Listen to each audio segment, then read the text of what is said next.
welcome to the Limitless Ladies in Leadership podcast. I am your host, Danielle, and I've created a space for the many powerful, creative, and limitless female leaders to share their stories. From female CEOs to professional athletes and doctors, every powerful woman has a story to tell. There's no guarantee where this podcast will take us, so welcome to the unfiltered, unedited, and badass space for all women to align. Let's get started. On the phone with me today is award-winning international health and wellness expert Marzia Prince.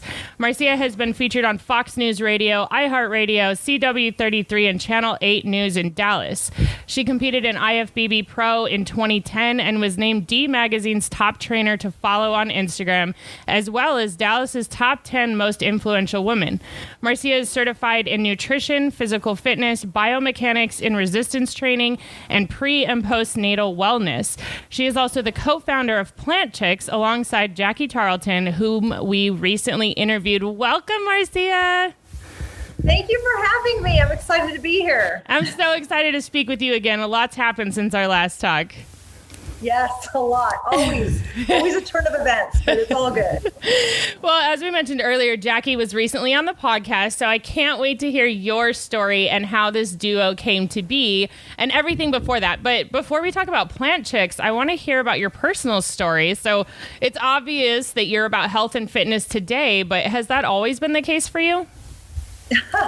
No, I was actually the opposite of what I am today. So it's kind of interesting in my own personal growth. I always tell people I've been unhealthier longer than I've been healthy. So, which is crazy. Out of 46 years, probably the past 11 years, I've truly focused on self-love, health, just nurturing my mind, body, and soul.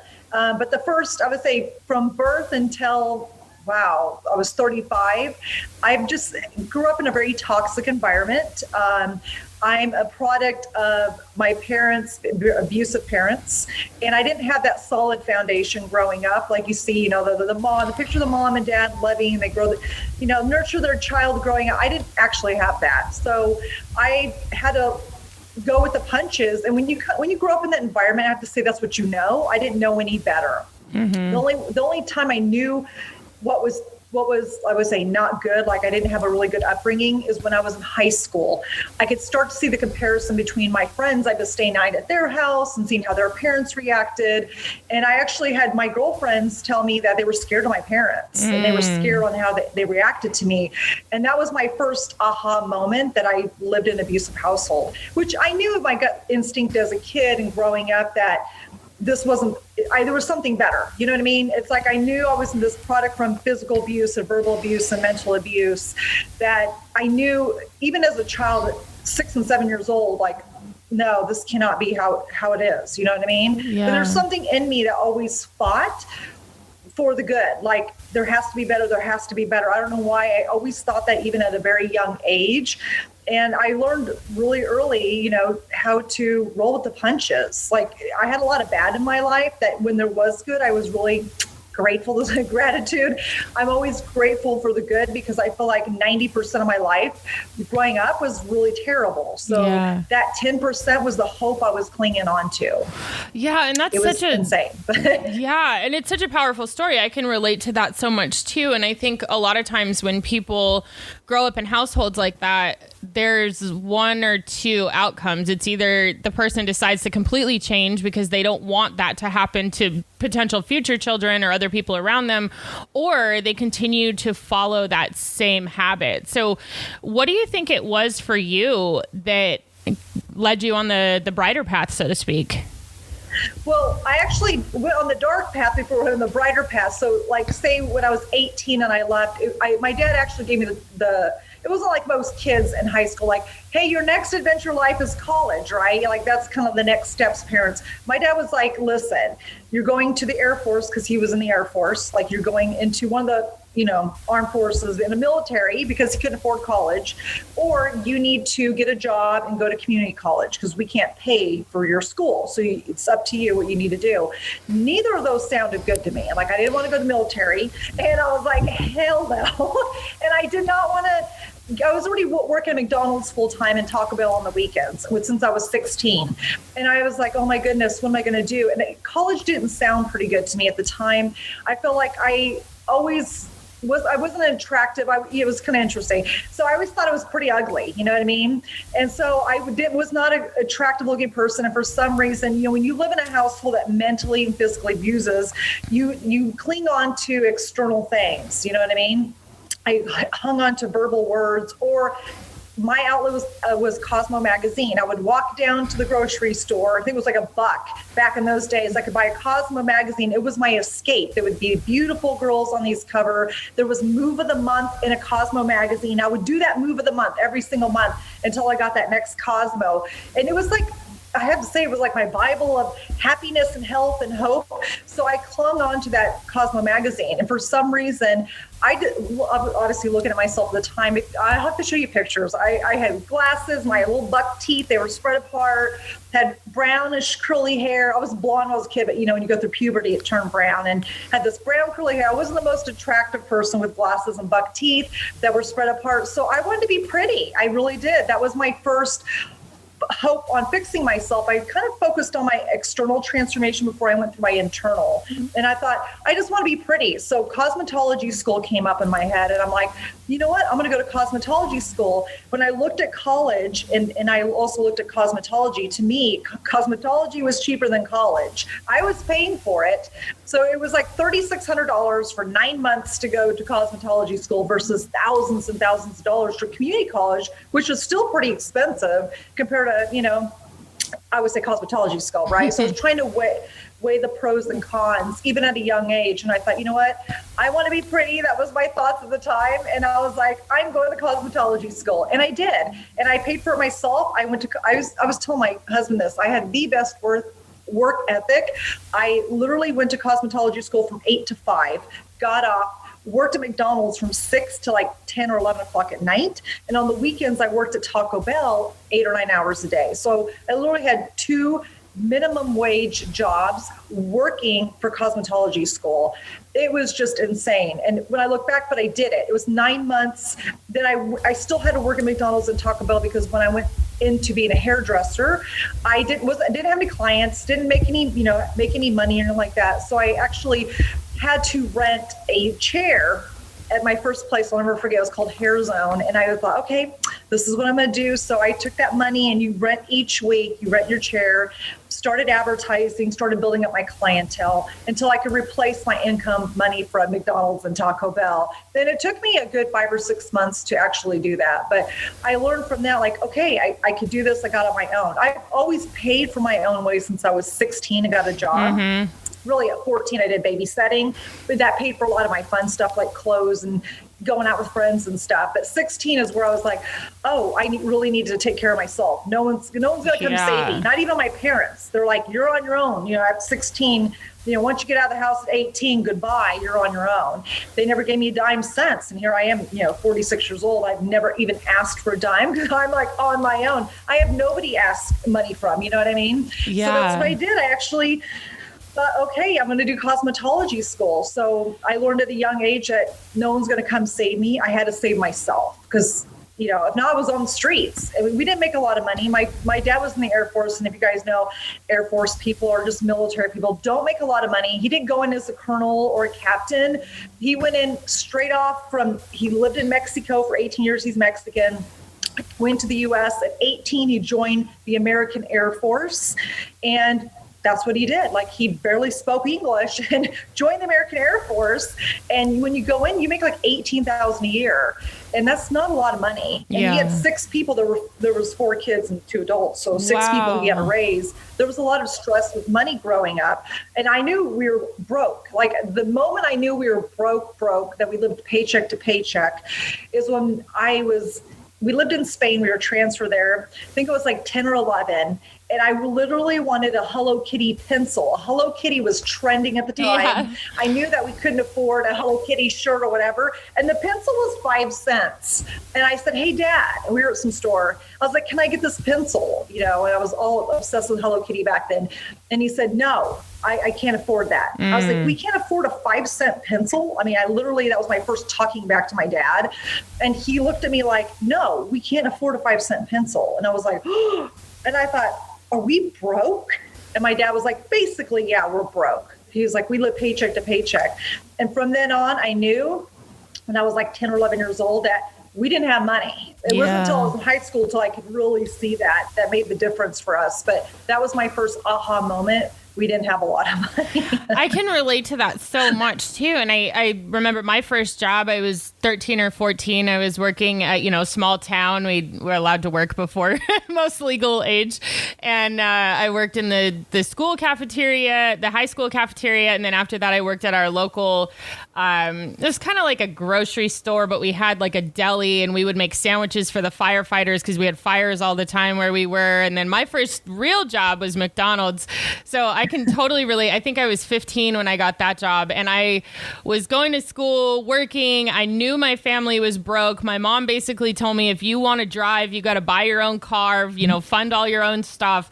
And I really think in my experience that even though it was really tough, and I think it's probably not ideal for most kids to grow up this way, it did create a certain level of work ethic in me and a certain level of like, if I want to survive, I have to be the one to do it, not to fall on someone else.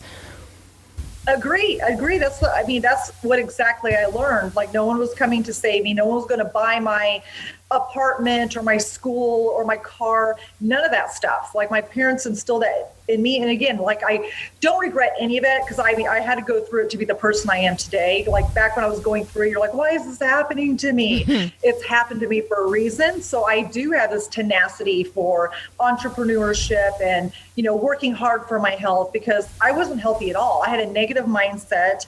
I was eating McDonald's and Taco Bell when I worked there. I was eating terrible. And then when I was the 21 and bar age, I was about, my girlfriend's like, hey, I was a hairdresser making great money for the time, time being, but I still wanted more money. Something in me was like, I don't want to be broke. I don't want to be poor because I saw my parents grow from paycheck to paycheck and they always would have to do without. And I knew, and I had to do without. I was legit shopped at the thrift store when it wasn't cool. I was getting 10-cent t-shirts and 25-cent jeans that stunk from somebody else. I'm like, ew, like I don't want to wear this. Like I was the kid that was like watching everybody shop at the mall. Yeah. Express was huge. Like here they are shopping at Express looking all cute in their Cole Haans. And I had all hand-me-downs and thrift shop stuff. And, I could be grateful at the time because, as a kid, I couldn't be in that position. I had nothing to compare to except for my friends. My friends were living it up. And here I was, I looked like the poor kid and I didn't want to look like the poor kid. So I think that was always another thing in me that was kind of like, I need to make more money. I need to make more money. No matter how much money I made, I felt like it wasn't enough because I want to make sure my bills are paid. And I always worried, like I had that mindset like my parents, like I had to make it month to month from paying my apartment rent. I bought my car all out, but I had to pay insurance every single month. You know what I mean? Just the small stuff, those reoccurring bills actually scared me. I was like, I got to keep paying these bills and I don't want to, I didn't have insurance. Like after 18, when I got out, I had insurance with my parents in the Air Force, but when you become 18, you don't have insurance anymore. So that was another thing I had to worry about. I'm like, oh my gosh, I need insurance now. And I felt like, at that young age, I had all this responsibility of paying bills. Yeah. So I had number one, stress. I was eating like crap. I didn't work out. Back in those days, I didn't even have time to work out. I didn't know what it was really. I mean, my mom worked out when she was younger. And always on fad diets. I did see that. I did her Richard Simmons with her Buns of Steel. Me too. But I never committed. I know it's such good times, those old workout ones with the one with the leotards and the leg warmers and stuff.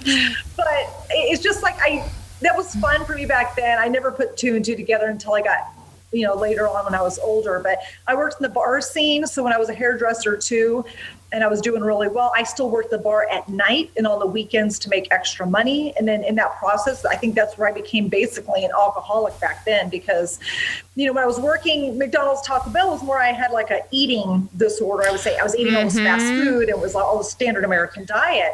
And then when I started drinking, it was like the combination of the standard American diet plus the drinking, plus my negative mindset. Like I'm always broke. I'm never going to make it. Like I had just had this horrible mindset, but I kept pushing through the horrible mindset. And in the process, I went from having a horrible upbringing from my father being, and my mom, but both of them being like the abuse, the mental, the physical. I traded that in for husbands. Not only was I married once, I was married twice to two terrible husbands at the time, but that's only what I knew. So I picked guys that were similar to my father, and they were physically and mentally abusive as well. So I went through 2 failed marriages in the process. And, I had the same thing, like, I'm a failure. I'll never, going to amount to anything. And I would always have these guys that did make a little more money than me. I'm not saying they were rich by any means, but they were like, hey, quit your job, quit this, quit that, I'll take care of you. At the time, I thought it was good. But when we divorced, both times I was left with nothing.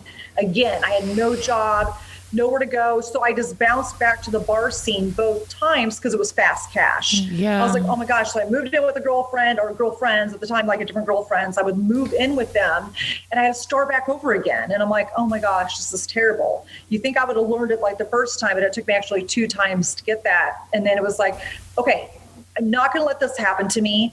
I really need to take control of my life. So again, I kept the bar scene going from at night and on the weekends because it paid good money and it was paying my life. Like I literally lived instead of paycheck to paycheck, I lived from day to day. It was like whatever I made that day because you make tips. I mean, you know what that is. You don't get paid as a bartender, and any money is like $2 and something an hour. But it's the tips that you live off, and so that's what I had to live off is tips. And I mean, I never knew what I was going to make, but I seemed to always make it. You know what I mean?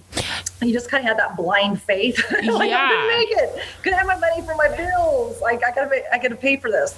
And I thought, after the second husband divorce, I need to go to school. Like I need to nip this in the bud. I need to go to school. So I went to college. And I thought I'll become a nurse because nurses, good money. I will always have a job.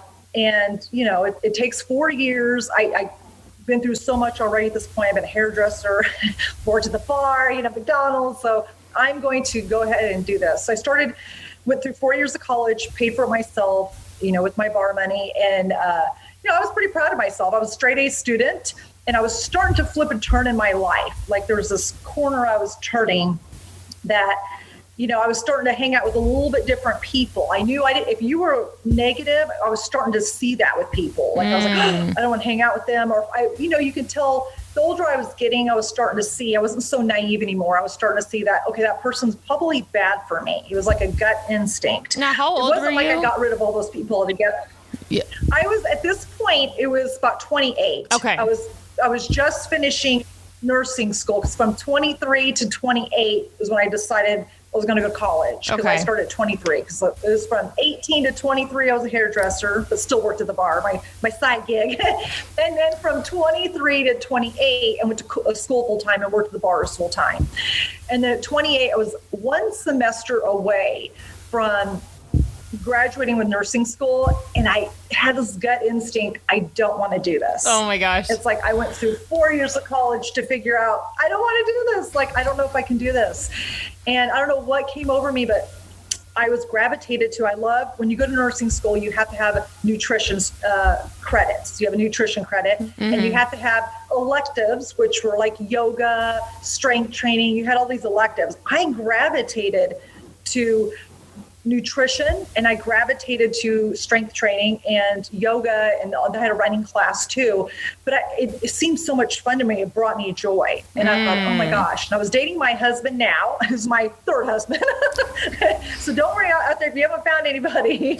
You might find somebody. If not, hey, if you've been through 3 or 4 husbands, hey, there's nothing wrong with that either. Because I used to think of it like it was wore as a badge of shame, right? But now I'm like, you know what? It is what it is. Yeah. I've been with him 18 years now. He's a wonderful guy. But he was somebody that was a huge influence in my life. He came at the time when I was in my last year of nursing school, and he was in his last year of law school, and he had this different perspective about life. And I just thought, wow, this guy is so amazing. He just thinks of things differently.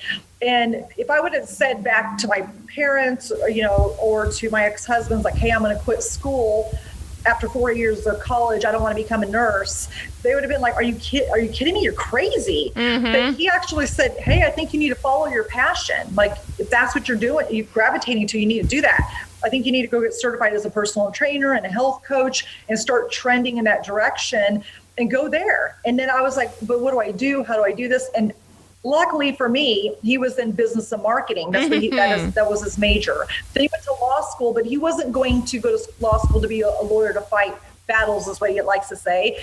He was going in the software industry. In the software industry, so he sells legal software, right? And it's what the lawyers put their cases on.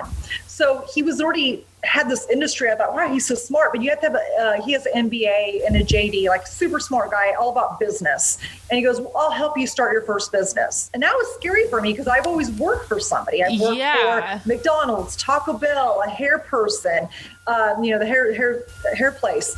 I've always kind of had that built in, like you're going to get paid if you work here type of situation. And all the, for me to go out on my own.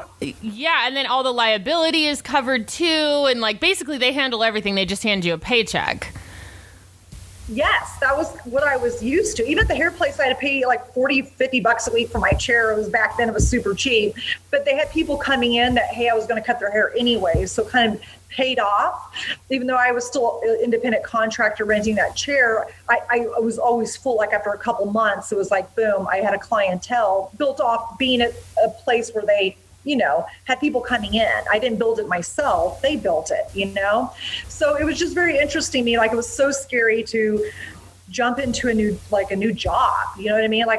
Is this a job? It's my own business. It was scary. I didn't know what to think. But my husband was like, we're going to do this. And he goes, but there's one thing I want you to do. You kind of have a really negative mindset. He goes, I know you're a great human being, but you have a really negative mindset. He was trying to put it lightly and gingerly I needed to go get therapy.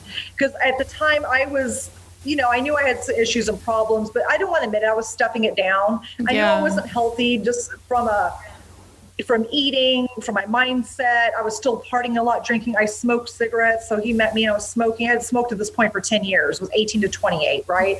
So I was smoking cigarettes, maybe even longer, maybe smoking cigarettes for like 12 years. But it was just, a crazy time for me that he saw this potential in me that I didn't see. But yet, in a way I knew he was right. And so I was like, what do you mean I need therapy? He goes, yours is a communication problem. He said, you just blow up, you get angry really easily. And I never had that told to me. I actually had never had somebody say that to me because I've been with such toxic people. It was normal for them too, right? Yeah. And I was like, wait a minute, tell me what's going on here. And he's like, he goes, I love your tenacity. I mean, you're a hard worker. And I think you like to, because I was a 4.0, I was excelling at stuff. I had big dreams. But yeah, there was a part of me that was holding me back from a lot of things. And it was my personality. I was raised. And I really had to change my mindset. So when he first told me, I took offense to it. I thought, oh my God, he thinks I'm crazy, because that's what I was told. Therapy makes you, you're crazy. And I'm like, oh my God, he thinks I'm crazy. And I was taking offense to that. And he kept reassuring me, no, you're not crazy. You just have communication problems. And for some reason that just clicked to me, I didn't know I had communication problems. Me talking to you is communicating. And he's like, no, it's how you're delivering it. And that was my first mindset change. Okay. So I started going to therapy for my childhood issues. I mean, at the time, I didn't want to tell my husband all the issues that I did have. I was too embarrassed. I was like, I don't want to tell him anything, what's going on. I act like I had this perfect childhood. So, he thinks I'm normal. That's what I did to a lot of people. I was faking it, And literally when I went to therapy, I became a whole new person. It just was. At first, I was scared to tell the therapist even all my entire childhood, because it's a scary thing. I didn't tell a lot of people. I kept it down and quiet, and was going to just bury it deep, push it down there, and make sure nobody knew but myself, and I was going to die with my secrets. And, secrets will kill you. Yeah. And I'm not saying everyone needs to know all your secrets, but if you don't have an outlet to let that out and process it and digest it and just kind of let it fester where you can heal from it and grow, you got the feel to heal. Yeah. I didn't do any of that. I was just brushing it underneath the mat, and then putting more mats on it and more mats, not letting anybody know the real Marzia, not even me. I didn't let me know the real me. That's exactly what I was going to say. I related to that so much, to where I disconnected from Danielle so much that I didn't even know it existed. And it was the same kind of experience for me, that it took therapy and good friends and people repetitively telling me like, you've got to get through this. I'm like, what? I'm fine. I'm fine. Just that whole brushing it over, to the point where like I had forgotten a lot of this stuff that happened in my past because I'd pushed it so far down, and like opening all of that up. Yeah, it's painful, but like that for me was the only way that growth could happen. It is. It was super painful. I mean, I never cried like I ever cried my entire life, the heaving cries. Like, I was like, oh my God, I didn't know I can even cry like that. But once I started letting them out, it felt good to get it out. Not that to say I have to tell everybody all my secrets, but to have that outlet to tell somebody to and process it, to go through that was the best thing I've ever done. And then I thought, and it was kind of interesting, my husband at the time was starting to see a change in me. And, at the same time I went to therapy for myself, I had my own private therapist for myself. I thought it was a great investment because, we always talk about people doing aesthetic stuff, but, like to their like Botox or hair color or nails. But what's super important is mindset. If anything, if you want to invest in anything, get your mindset. Whether it's a therapist or a group or a coach or somebody to kind of get you through the funk that you're in, or to get you over a barrier. Maybe you put up barriers. You're not going to grow if you have barriers. It really helps to get past it. And you're like an onion. You're going to have so many layers to it. And it's knowing those triggers, like how am I going to heal myself?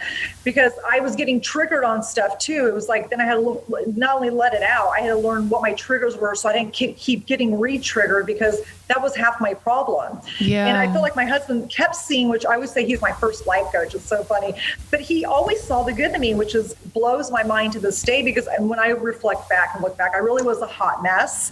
But I think he's so conservative. I call him, his name is Keith. I call him Conservative Keith.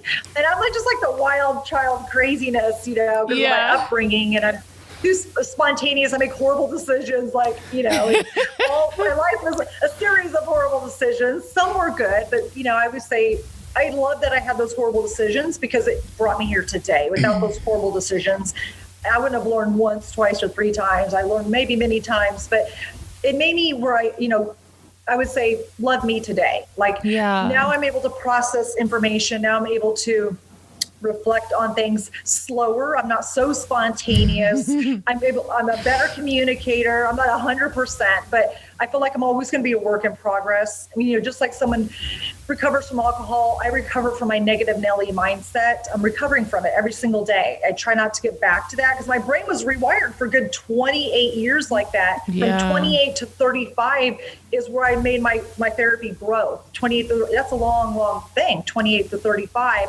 35 is when I started changing my nutrition, my mindset, getting more sleep. I was like, oh my gosh, I started taking business courses. I wanted to be a better human. That was my breakthrough. Like, I don't want to take everybody down while I'm not feeling good, because we have those, I was miserable Marzia is what I called it. And if I was miserable, you were going to be miserable with me. You weren't going to be happy. So I was going to take you down without me realizing I was doing that to you. Yeah. It's kind of like it was born into me because my parents were like that, right? I mean, they're still like that, which is crazy. Actually, through my therapy process, I had to write out important people in my life. And part of that was my parents, because they kept setting me back on my growth. And my therapist said to me at the time, listen, you keep having these kind of like these relapses with your mental health. It's because of your parents. They're such a strong influence in your life. Every time we make some great headway, you keep relapsing and getting back to this horrible place, and we have to start from scratch. She said, why don't you just write your parents right now, not forever, but right now until you make this growth. And I was like, that sounds great to me, because I could tell at this point, that they were the root of my problem. Yeah. And so I wrote them off, and it was so hard. It was like I was a crackhead trying to get back to them. And it took me a while to write them off. But once I did, it was very freeing. I got to a point where it was like, okay, I wasn't having this negative influence in my head tell me, no, you can't. What are you doing? Like all this negative stuff. And I broke through that. It was the best growth I could ever do. And I hate to say it to this day, but hurt people, right? Yeah. Heal people like to heal people. Like to this day, I could see maybe a client that's hurt. I can connect to that person. I know they need to heal. And healing helps you on different parts of your life. It helps you be a better say mother, wife, sister. It helps you be a better entrepreneur, like communicating with your people that work for you. It really pours into every aspect of your life. I didn't realize the importance of communication until I had that breakthrough, until I blocked out all the negative influence in my life. Because when I was going through therapy and people kept being negative around me, I was allowing it to keep coming. I wasn't really officially cutting it off. And I thought I was, because I was that fake Marzia telling everybody I'm doing great. But then I was still hanging out with toxic people, friends, and my family members. And even though I was getting growth and I knew in my mind I was changing and becoming better, and I wanted a better life. And that was part of it. You have to want it. I wanted a better life. I wasn't going to have a better life with people taking me down on a daily basis. Yeah. And so I finally let them go, and my growth started happening. That was 35 years old. From 35 to I'm 46, I literally had the best life. I would say 11 years now, going on almost 12, I've had the best life of growth, the best life of business, my friendships, my husband. Because when I reflect back, we've been together 18 years. Man, I have to say it was probably a tough 7 or 8 for my husband, not for me. Yeah, he was actually my positive light in my life. I was probably a hellion for him. Like, I don't even know how he put up with me. I was like, oh my God, thank you, God, for this man that put up with my negative mindset for so long. It's hard. It's so hard, but it was worth every, I would say, therapy session. It was worth every failure of trying to discommunicate with my parents and old friends that no longer serve me. Because when you level up, when you see people who aren't leveling up, they're not good for your growth. They're not good for you. You'll go into it. Like back in the day when I was a super alcoholic, people that were drinking, I would plug in and drink with them, right? And if I had people that were healthy, I would plug in and be healthy. I was kind of this chameleon of a person. I was pretending to be somebody with each group. Yeah. Whatever the group was, I could do it. Like, if you were healthy, I was going to be healthy. If you were drinking, I was going to be drinking and be the best drunk with you. Yeah. And I can relate to that so much too, that my story, I was a dancer at one point, and I remember the thing that comes out to me a lot is I would see a majority older white man crowd, and I would play the 70s, 80s rock music. And then I'd see a younger black crowd, and I'd play the hip hop music, and I'd see, a bachelor party, and it would be dance music. And obviously that was a part of marketing as well. But when I started realizing that I was catering myself to every person that was around me, at one point I woke up and was like, who the fuck is Danielle? I didn't even know anymore, because people would ask me what my favorite music was, what my favorite color was, what, simple little things that every person seems to know. And I'd be like, well, I don't know, and it's well, why not? Because I was so disconnected from myself, and I was trying to be something for everybody. It becomes exhausting. It does. It's very exhausting. I was basically a people pleaser without realizing it. And I was pleasing everybody else. And I didn't want to make waves or disrupt anything. And I wanted people to like me just because, like my parents, I guess maybe internally I didn't like them, and I didn't want to be like them. You know what I mean? Even though, one part of me is like, these are my parents, I can't cut them off. I can't do that to them. But then when I would look back, every time I try to make growth, I was being shut down. One time my therapist said, hey, well, I want you to write a letter to your parents, let them know how you're feeling, because obviously you communicating, talking with them, they're either, hanging up on you, which they were, or they were cutting me off. We don't need to talk about this. Yeah. And they would never address it. So I wrote a letter into my dad and my mom's what do you guys think? And I hadn't heard back from them. So I called them. I said, hey, did you get my letter? And my dad said, I threw it away. I was like, you basically threw my entire our relationship away. You threw our relationship away because I professed my love and everything on this letter to you guys, and you threw it away. They didn't even bother to read it. Wow. And so that was my aha moment. I need to write these people off. You sealed the deal for me. You can't even give me 5 minutes of your time to read my letter and then let me know what you think of that, how we can change and move and grow. They weren't willing to change and grow. They're just not. I was willing to change and grow. So sometimes you have to disconnect from people who aren't willing to change and grow, because it is. I mean, sometimes you can level up as a person, but the people around you who aren't going to level up or don't want to level up, you have to disassociate yourself and move on to other people that are who you want to, like they say, the 5 people you want to be like, be with those people. Those are the people that you want to. And I'm lucky that my husband is a person who's been to therapy, who's willing to change and grow through all the ebbs and flows of our marriage, the ebbs and flows I changed with him on his. Back in the day, I'd been like, we're divorcing. No, divorce number 3. No, I was kidding. Because I don't like you like this. I would have been like that because I probably wouldn't have grown, right? But since I was growing and I could recognize that, I was holding space for him to grow. He was holding space for me to grow. And we had to learn that together. And I felt like that was beautiful because, and I was starting to learn that with my friendships, you know what I mean? Because I was changing. I didn't want to drink anymore. I was wanting to go to school and learn and, make money, and business was more important. I started my first business as a personal trainer. So I want to know, how can I be the best business person? How can I attract more clients? How can I be a better trainer? I was taking all these certifications. So I was really I couldn't get enough, I would say, growth, right? I was addicted to it. I was addicted to bettering myself. Whereas my friends were like, oh, Marcia's not partying with us anymore.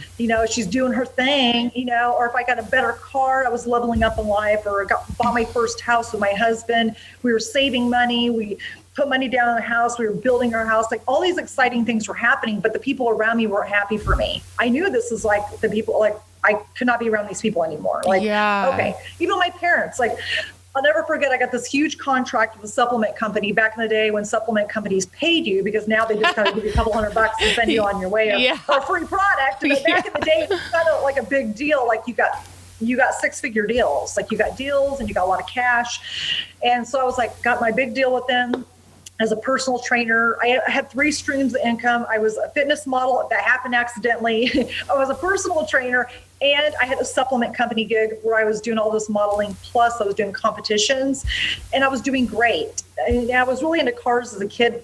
My dad and my brother were really into cars. And so they dragged me to the car shows, and they had cars.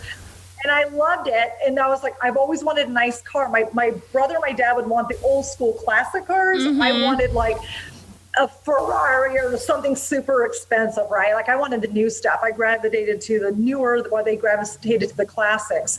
So I thought, I made enough money. I was like, I'm going to get me a nice car. Like I deserve it. Like I've never had a nice car. I've always had beaters. I paid for it myself. I'm finally going to get a car, And back then I've never had a car payment. I was always paying like, if it costs a few $1,000s or whatever, I would pay for that car. Yeah. I just have insurance. It was like I remember it was my first car payment. And I was always scared of reoccurring payments back then. But since cash was flowing in, I was like, I'm going to get a brand new car. And I did. It was like my first kind of treat and splurge on myself that I've ever done in life. And I never forget, I got a BMW 6 Series. It was 650i convertible. It was black, and it was like this cream, like tan interior. I was so excited. And this is before I wrote my parents off. I was so excited. I called my dad and my brother up to let them know, like, oh my gosh, I got my first car. Like that's super expensive, and it's nice, and it's brand new. It's not a hand-me-down. Yeah. And I have a car payment, like all that stuff. My dad was like, oh, bragging about your life again. And I was like, bragging about my life? This is the first time I've ever, I wasn't bragging because I was so excited. I was a kid wanting praise from their parents, right? I was not trying to brag about my life. I never bragged about my life. This is the first time I was actually doing well. And I thought, wow, my dad can't even see that I'm a child wanting praise. Like, man, Marzia, you did it. Like, you know what I mean? Like, I don't have to worry about you now. You did it. Yeah. That's what I wanted. But he was seeing it. I was bragging about my life. That really hurt me. I thought between the letter and that was my send off thing. Like, goodbye. Yeah. You can't even be happy for me. And this is the only time I'm not struggling. Because at the time, my sister was on drugs. They had a lot of stuff going on with her, and I could have went that path, but I didn't. Yeah. You know what I mean? I was doing a different path, which I did the path of, I experimented with drugs and alcohol and was an alcoholic for a while, but I knew when to stop. There's something in me was like, I want being better more than I wanted to be an alcoholic. Yeah. And not to say, I did for a good 5 or 6 years. I was pounding away the alcohol. Yeah. But when it came time to own my own business, I knew that wasn't going to help me grow. I knew that I needed to eliminate the drinking or minimize it to keep really growing. And I did. And that's what I did.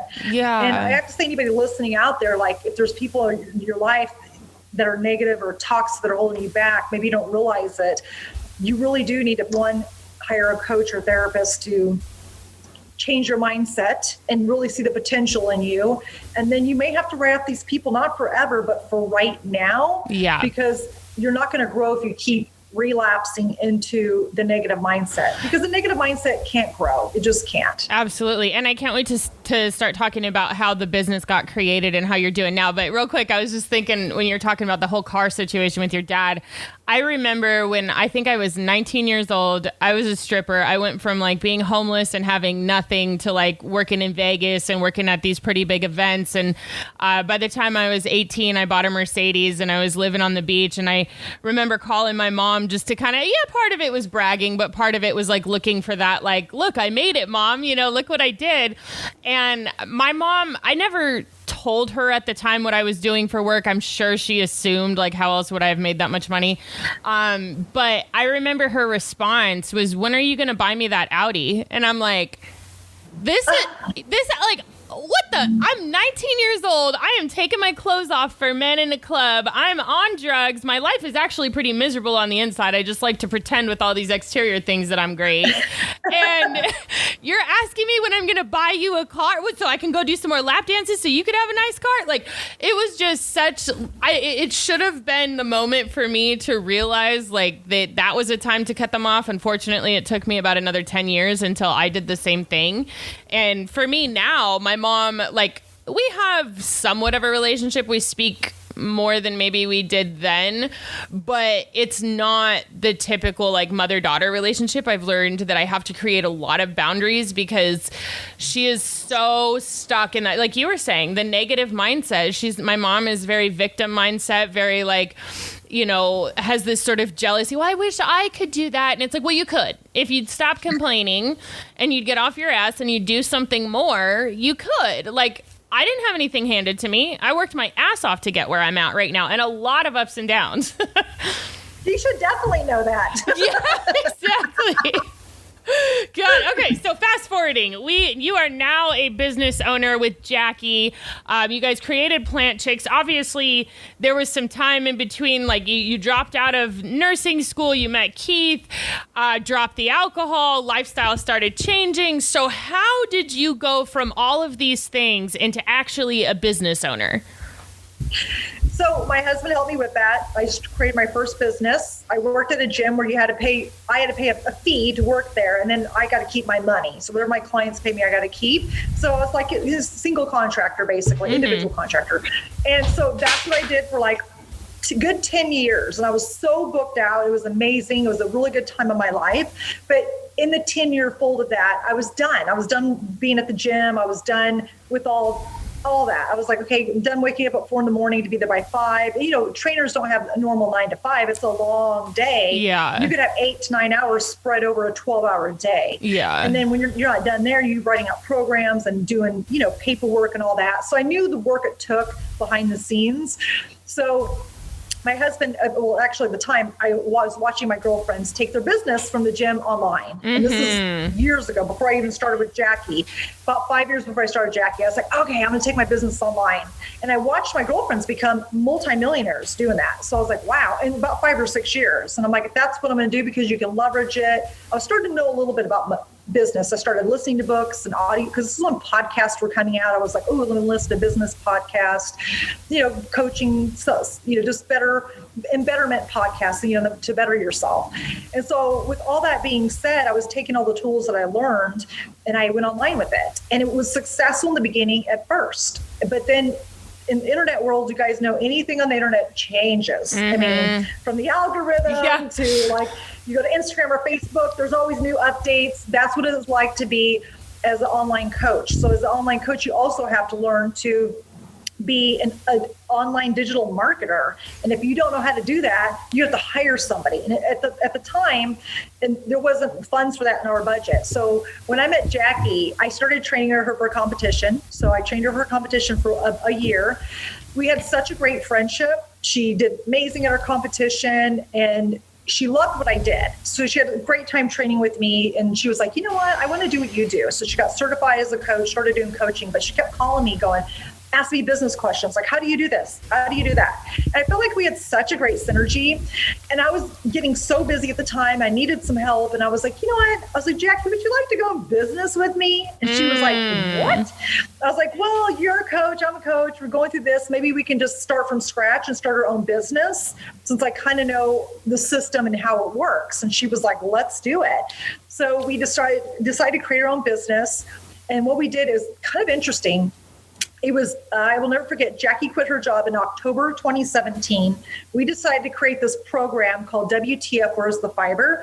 And we sold this ebook for $14. And that's all we did. And we had this big group doing it. We advertised online with organically. We didn't pay anybody. We just were telling everybody like, hey, you should do this challenge. That funded our business. Wow. That next year, that February, we got a keynote speech with New York Life. That funded our entire 2018 year. All the money we took, of course, if you're a business person, you put it back into the business to make it better. We had to get a website. We had to, trademark it. We had to do all the business stuff, like the steps to get it going. We came up with Plant Chics, because before we didn't know what we were going to call ourselves. We were like, we'll call ourselves the crudité crew. And people didn't know what crudité was. So like, what? We're like, okay, that doesn't probably sound attractive.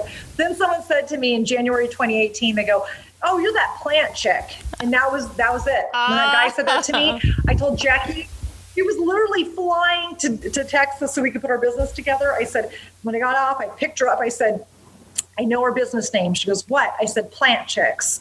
We're going to be the Plant Chics. We're going to help people like incorporate more plants in their life. We don't want to be like the hardcore vegan, because our husbands aren't vegan. So we bonded by, we were vegan, we were plant-based, but our husbands were not. And people look at us in the vegan world, of course, and they were like, oh my gosh, your husband's not vegan. Like, oh my God.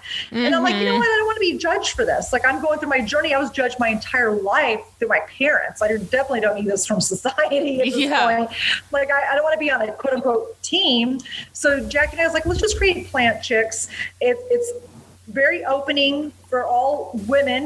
Mainly we train women. I mean, of course, we do have husbands and boyfriends too, but we're not going to judge anybody coming to the plant-based world when they segue to vegan. We just want this bridge. Okay. You got the meat eaters, bridges, the plant-based, and you got the vegans. So we're like this bridge, and we don't want to be, saying if you're not this or that, right? We didn't want to point the fingers. We wanted people to learn, because Jackie and I did so much work, her from recovering alcoholic, me from a recovering negative mindset.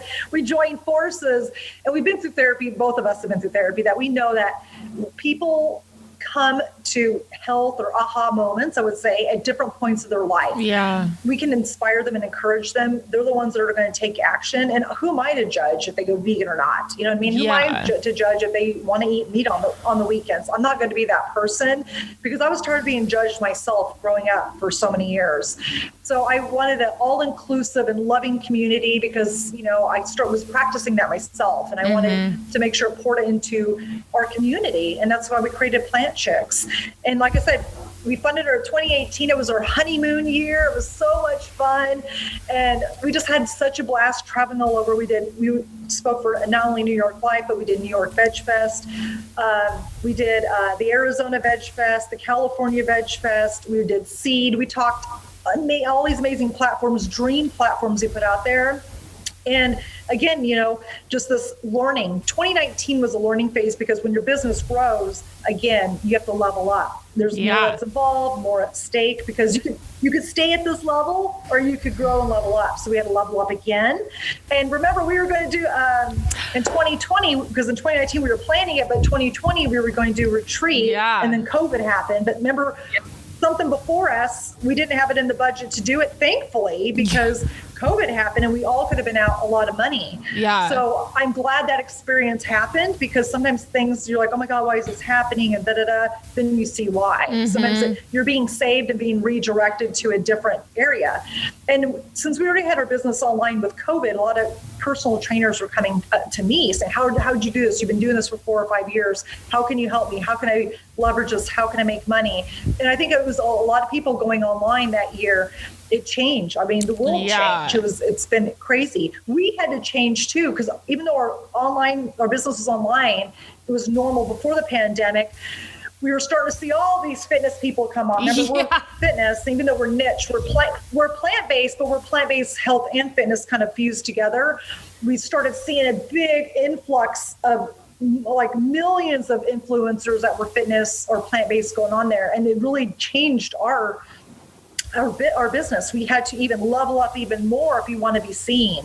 So it was at the point where we needed to hire a Facebook guy to do our ads because we no longer could capitalize on our organic audience. We had to do paid. And I started taking more business courses with Jackie, and we've learned there's two streams of income, paid and organic. Organic's the hardest one to do because it takes time to build up and trust.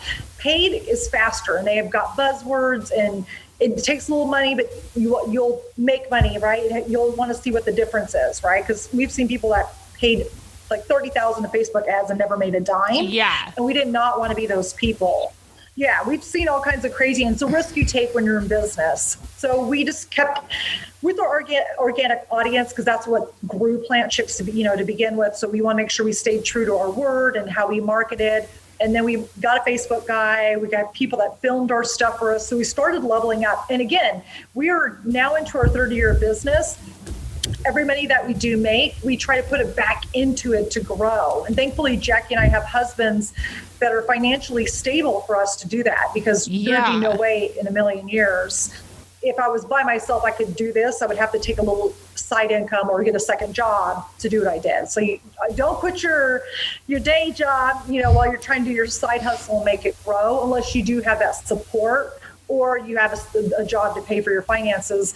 So because we had we both had to ask our husbands, like, hey, if we instead of taking a cut, can we just take this money, put it in? Are you okay with this? That we're not going to bring any income in while this happens, because we want to, exponential growth. We don't just want to stay here. We're watching these people grow. And when I talk to my friends or we take these business courses, you still have to level up. There's even multi-million-dollar businesses still have to level up and put a certain amount of money into marketing and team members to make that business grow. I've even watched it with my husband's company, how they do it too. So it's really interesting to watch both sides of it. My husband's watching me as he's going through his own thing in his company, but it's been worth it. It's been a hard journey. Being an entrepreneur is not for the faint of heart. Yeah. It's really not. I mean, there's times I wanted to quit a million times. And I think it's good sometimes when you have a team, because when I want to quit, they're like, no, you got to keep going. And when they want to quit, I'm like, no, you got to keep going so we can bounce off each other so we don't quit. Because I would say the hardest not my personal growth. I feel like my personal growth was actually a lot easier than my business growth. So my business growth has been, my entrepreneurship, it's a whole new personal development, I would say, because it really makes you stronger, because if anything can go wrong in business, it will. And expect the unexpected. Even if you have a business plan, nothing goes according to plan. Yeah, and I'd love to hear a little bit of the background information, so to speak, that goes on with your business, because I think a lot of times when we see like quote unquote influencers online, or we see businesses, obviously we're only seeing the pretty side of things because that's what everybody wants to see, right? So what does your day typically look like in Plant Chics world? Well, I like to start with a healthy day. So I feel like my personal development is more important to start my day because it gets me in a good mindset. So I usually wake up about 7:00. And then the first thing I do is drink some water, and I try to go out and get some light, like walk my dogs because I have to use the bathroom and stuff. So that's kind of important. I feel like every little being, even my dogs, need to go out there and stretch their legs and stuff like that. And if I don't work out in the morning, I'll do it later. But I always try to do at least 30 minutes of some kind of moving your body, whether it's yoga. It's not my main workout, I would say. The reason why I say that is because I think you should get the body moving and flowing. Yeah. So let's get that blood going to get the brain, like, hey, we're alive, we're working today, get that blood flow. So I either do Peloton for 30 minutes, walk my dogs outside for 30 minutes, or maybe do a yoga session for 30. So that's kind of like my pre-workout, but it's never aggressive. It's just, Peloton maybe depends on the day, but it's just to get the blood flow.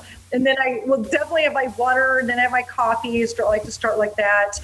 And then, I will take my shower and get ready. And then that's when I start my work day. So my work day will look like it'd be a series of Zoom calls and meetings, like today. Or, so I'm going to look halfway cute.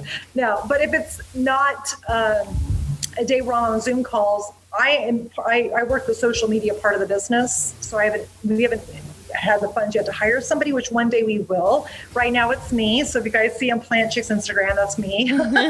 So I have to do all the criteria for the, Instagram. So I do Instagram, I do TikTok, and I do our videos for YouTube. So creating content is kind of my specialty. Jackie does the writing of the emails, and she takes care of all our affiliates. We have Plant Chic affiliates, and these are the girls that loved our program. And so she has special emails that go out to them, and we have promotions and stuff like that. So we have to conquer and divide. Yeah.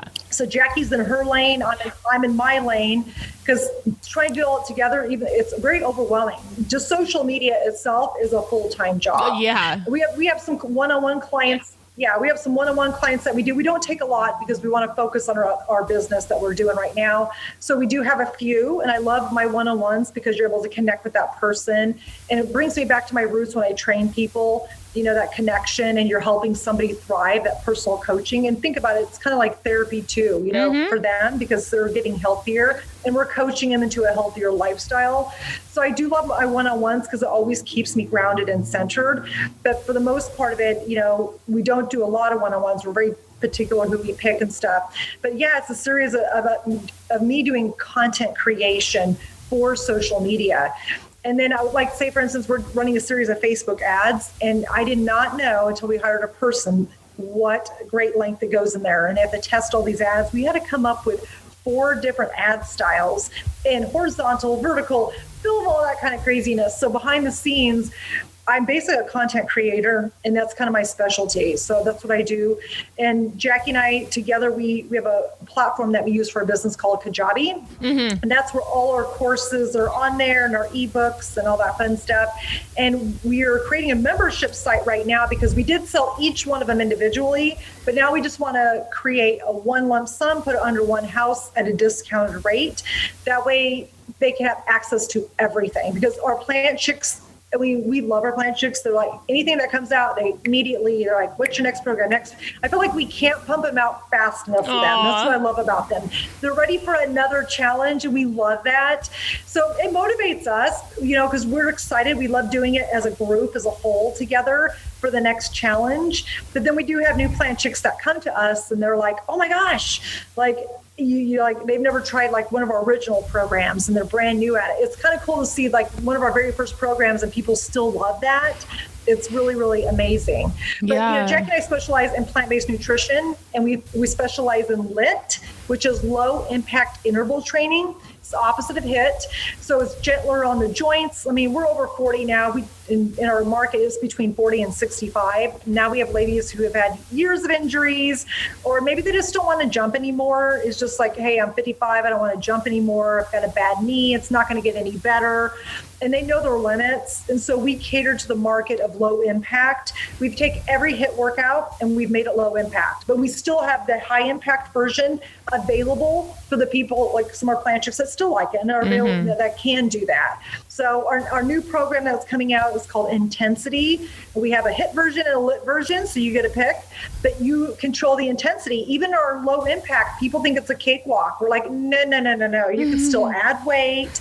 You can still, from weighted vests to ankle weights to dumbbells and stuff like that. Like, you're in control of the intensity. Just because it's low impact doesn't mean it's light and easy. Right. No, we want you to focus on building strength, because after the age of 30, you start losing bone density 10% each decade. Yeah. If you don't use it, you will lose it. You don't want spongy bones. Like, this is what happens. Menopause robs you of your bone as well.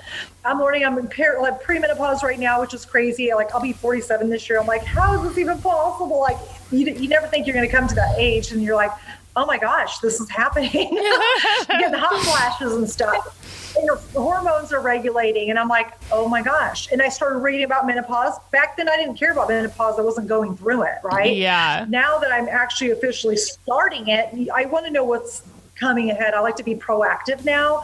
And I did not know that it robs you of your bones the older you get. So I'm like all about the strength training. I'm all about nourishing the right foods and taking the right supplements for bone health, because if you have spongy bones, that leads to osteopenia, to osteoporosis.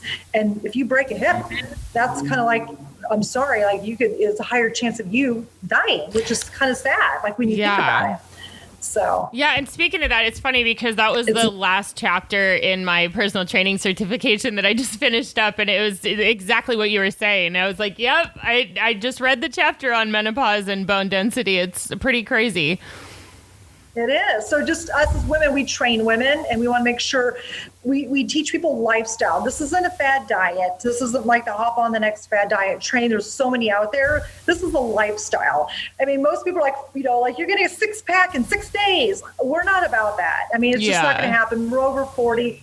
At this point, we're like, you know what? It's long. It's like watching paint dry. Getting healthy is like watching paint dry. It takes forever, right? It's not like getting your hair done or getting some Botox. It's a quick fix. This is your life. This is for longevity, the rest of your life. I want to live the last half of my life better than the first half. Like I had a crappy start to my life. And I know in this moment of time, being at 46, I can change it and live the last half of my life even better than the first. And that's what I want to do. So I made that commitment to myself to live the last half of my life better than the first half. Well, you're doing amazing, Marzia, and it's been so cool to hear all of these little tidbits of your story and kind of some pieces of advice and just, some influence for others that are listening as well. We mentioned that you are Plant Chics, so you have your website as plantchics.com. You're also on Instagram and Facebook as Plant Chics. Your personal Instagram is Marzia with a Z Prince on Instagram, and that's also your Facebook, right?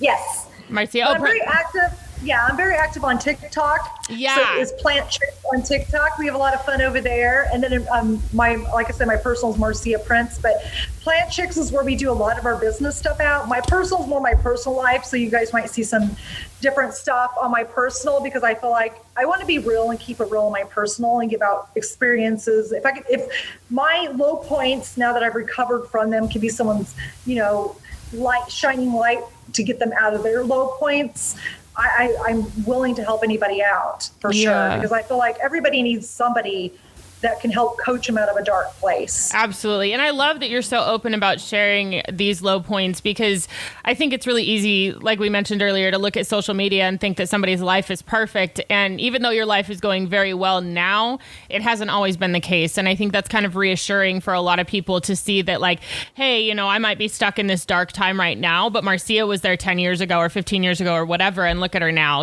So I think it's very inspirational that you do that. Thank you. Oh, thank you. I think it's amazing when people to this day, because you always think of myself of that, that little girl that's still lost and you're trying to find your way. And people are like, wow, you're amazing. And, you're doing this and that. And I'm like, wow, people really see me in this great light. It's like I built that. Of course, I know that. But it's just interesting. I did never take it for granted. I'm always truly grateful of my journey, where I'm at, where I started from. And I will never take that away. So that's where I'm at today. Yay. Well, thank you so much for sharing your story today. And we'll list all of your links in the description of this episode. Was there anything else you wanted to share before we go? I just want to say, you guys, if you're listening out there, you can do it no matter what place you're at today. It just takes one foot in front of the other. But at the end of the day, that long journey will be a beautiful journey. Absolutely. Well, thank you, Marzia, and thank you everybody else who's listening, and we will catch you next time.